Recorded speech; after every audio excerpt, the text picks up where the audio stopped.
சினிமாவை மிஞ்சும் த்ரில்லிங்.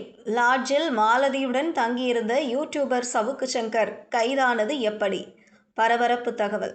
ஜாமீன் நிபந்தனைகளை மீறி தலைமறைவாக இருந்த யூடியூபர் சவுக்கு சங்கரை சென்னை தனிப்படை போலீசார் ஆந்திராவில் கைது செய்தனர். சித்தூரில் உள்ள ஒரு லாட்ஜில் தங்கியிருந்த அவரை அவரது தோழியுடன் போலீசார் கைது செய்தனர். பிரபல யூடியூபரும் அரசியல் விமர்சகருமான சவுக்கு சங்கர் சினிமா தயாரிப்பாளரை மிரட்டி பணம் பறித்த வழக்கில் ஆதம்பாக்கம் மற்றும் சைதாப்பேட்டை போலீசாரால் கடந்த டிசம்பர் மாதம் 13ஆம் தேதி கைது செய்யப்பட்டு நீதிமன்றம் உத்தரவுப்படி 14 நாட்கள் சிறையில் அடைக்கப்பட்டார். இதையடுத்து சவுக்கு சங்கருக்கு உடல்நிலையை காரணம் காட்டி ஜாமீனில் விடுவிக்க கோரி அவரது தாய் கமலா சென்னை உயர்நீதிமன்றத்தில் மனு தாக்கல் செய்தார். அந்த மனுவை விசாரித்த சென்னை உயர்நீதிமன்றம் சவுக்கு சங்கருக்கு மார்ச் 25ஆம் தேதி வரை இடைக்கால ஜாமீன் வழங்கி உத்தரவிட்டது.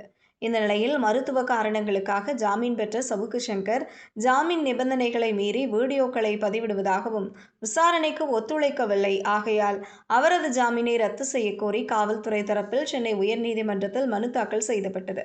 இது தொடர்பாக விசாரணை நீதிபதி பி. வேல்முருகன், ஜோதிராமன் ஆகியோர் அடங்கிய அமர்வில் விசாரணைக்கு வந்தது. அப்போது சவுக்கு சங்கர் ஜாமீன் நிபந்தனைகளை மீறியதாக தெரிய வந்தால் அவரை கைது செய்யலாம் என்று உத்தரவிட்டது. இதற்கிடையே கடந்த மார்ச் மாதம் 24ஆம் தேதி சவுக்கு சங்கர் தாயார் மருத்துவ சிகிச்சை மற்றும் ஜாமீன் கேட்டு தொடர்ந்த மனு தள்ளுபடி செய்து நீதிபதிகள் உத்தரவிட்டனர்.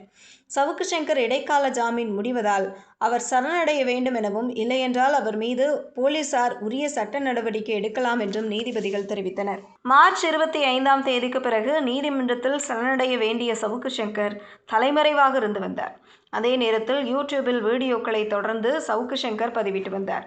இந்த நிலையில் தன் மீதான 2 வழக்குகளை சிபிஐ விசாரணைக்கு மாற்றக்கோரி சென்னை உயர்நீதிமன்றத்தில் சவுக்கு சங்கர் மனு தாக்கல் செய்திருந்தார். இந்த மனு மீதான விசாரணை நீதிபதி நிர்மல்குமார் முன்பாக நேற்று முன்தினம் விசாரணைக்கு நடந்தது.